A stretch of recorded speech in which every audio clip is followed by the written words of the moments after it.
नमस्कार. रामकृष्ण हरी. आषाढी एकादशीचं व्रत करणं खूप पुण्याचं समजलं जातं. आपल्याला पहिल्यापासून प्रत्येकाला तुमच्या घरीही सांगितलं असेल आजी आजोबांनी की आषाढी एकादशीचं एक व्रत करणं म्हणजे आपल्याला आषाढी एकादशीच्या वर्षभराच्या सर्व एकादशी केल्याचं पुण्य मिळतं. पंढरीला दक्षिणेची काशीही म्हटलं जातं. देहू, आळंदी यासारख्या खूप लांबून दिंड्या पांडुरंगाच्या दर्शनाला येतात. जसं जसं आषाढी एकादशी जवळ येते तशी भक्तांना आपल्या पांडुरंगाच्या भेटीची ओढ लागलेली असते आणि पांडुरंगाला आपल्या भक्त कधी भेटतं याची आस लागलेली असते. म्हणजेच भक्त आणि भगवंत या दोन्हीकडून दोघांनाही भेटीची आतुरता लागलेली असते. तर या दिवशी तुळशी पूजनाला विशेष महत्त्व असतं. आपण बघतो रस्त्यावरून दिंड्या जातात, तर त्या रस्त्यावर दिंड्या जाणाऱ्या प्रत्येक दिंडीत एक वारकरी, एक रुक्मिणी जी आपल्या डोक्यावरती तुळस घेऊन येत असते. या तुळस घेण्याला इतकं महत्त्व आहे की या दिवशी तुम्ही तुळशीची पूजा केली तर तुम्हाला लक्ष्मी मातेचा आशीर्वाद मिळतो. तुमच्या घरात सकारात्मकता येते, तुमच्या घरातील नकारात्मकता पूर्णतः नष्ट होते आणि तुमच्या घरात बरकत यायला, तुमच्या घरात पैसा यायला लागतो. जसं धनधान्यानं समृद्धी होते. या दिवशी माता लक्ष्मीची तुळशीची पूजा केल्याने तुमच्या घरात समृद्धी येते, धनसंपत्ती येते. रस्त्यावरून आपण कितीतरी दिंड्या जाताना बघतो, त्यात किती वयोवृद्ध माणसं असतात. तरुण माणसं ठीक आहे की ती जाऊ शकतात, त्यांच्यात कुवत असते, पण वयोवृद्ध माणसं सुद्धा आनंदानं टाळ मृदंगात नाचत गात जात असतात. त्यांना भगवंताच्या भेटीची ओढ लागलेली असते. त्यांना थकवा येत नाही, त्यांना त्रास होत नाही. तुम्ही सर्व भक्तांना विचारूनही बघा कधी की वयोवृद्ध माणसांना विचारा की खरंच तुम्हाला कंटाळा आला का? ते म्हणतात अजिबात नाही, कारण त्यांना त्यांचा परमेश्वर तिथं पोचवण्यास मदत करत असतो, त्यांना ती ताकद देत असतो आणि भगवंताचा तो विश्वास त्यांना तिथं सुखरूप नेऊन पोचवतो.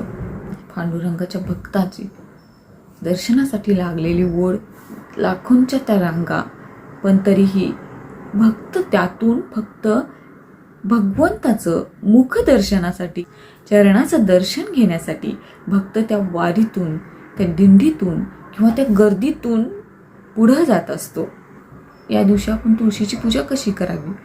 तुळशीचं पूजन करता तेव्हा तुम्ही जर गोड नैवेद्य नसेल तर तुम्ही या दिवशी तुळशीला फळ एखादं अर्पण केलं तरीही चालेल. आणि तुम्ही या दिवशी जेव्हा तुळशीची पूजा करतात तेव्हा तुळशी मातेला पंचामृत अर्पण करायला विसरू नका. आणि पंचामृत अर्पण करताना ओम सुभद्राय नमः या मंत्राचा जप करावा. दिवशी प्रदक्षिणा घालताना ओम नमो भगवते वासुदेवाय या मंत्राचा जप करावा. मंजुळांची माळ या दिवशी पांडुरंगालाही घालावी. आणि जर तुम्हाला पांडुरंगाचा फोटो किंवा मूर्ती मिळत नसेल, उपलब्ध नसेल, तर तुम्ही कृष्णाला ही माळ अर्पण करू शकता. पूजन करताना तुम्ही तुळशीला फुलं अर्पण करावीत, धूप दीप नैवेद्य अर्पण करावा. नैवेद्यात कधीही गोडधोड असावं आणि तुळशीसमोर या दिवशी जो दिवा असेल तो तुपाचा दिवा प्रज्वलित करा. पूजा करताना तुळशीलाही फुलांचा हार घाला, फुलं अर्पण करा. तुळस ही भगवान विष्णूंना खूप प्रिय मानलं जातं. तुळस म्हणजेच लक्ष्मीचं रूप मानलं जातं. अशी तुम्ही तुळशीची पूजा केल्यानं धनसंपदा घरात येईल आणि नकारात्मक शक्तीचा नाशही होईल. या दिवशी तुळशीला 11 प्रदक्षिणा घालाव्यात किंवा जमलं तर तुम्हाला 21 घालाव्यात, 51 घालाव्यात किंवा 108 घालाव्यात. मला जेवढ्या जमतील तेवढ्या घालाव्यात.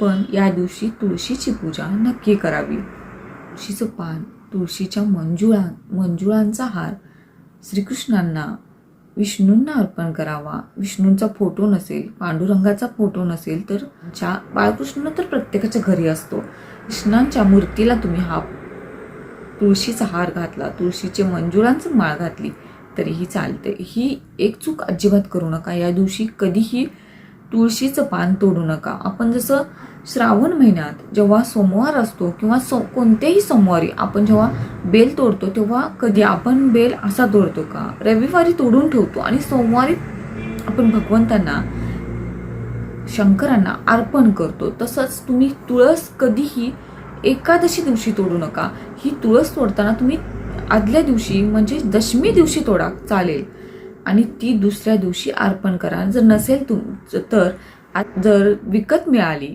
तरी ती माळ ही तुम्ही श्रीहरींना अर्पण करू शकता. पण त्या दिवशी कधीही तुळस तोडू नका किंवा तामसी पदार्थ खाऊन, मांसाहार करून कधीही तुळशीला स्पर्श करू नका. याच दिवशी काय तर कधीही तामसी पदार्थ खाऊन तुळशीला स्पर्श करू नये. तुळशी मातेची आरती करावी.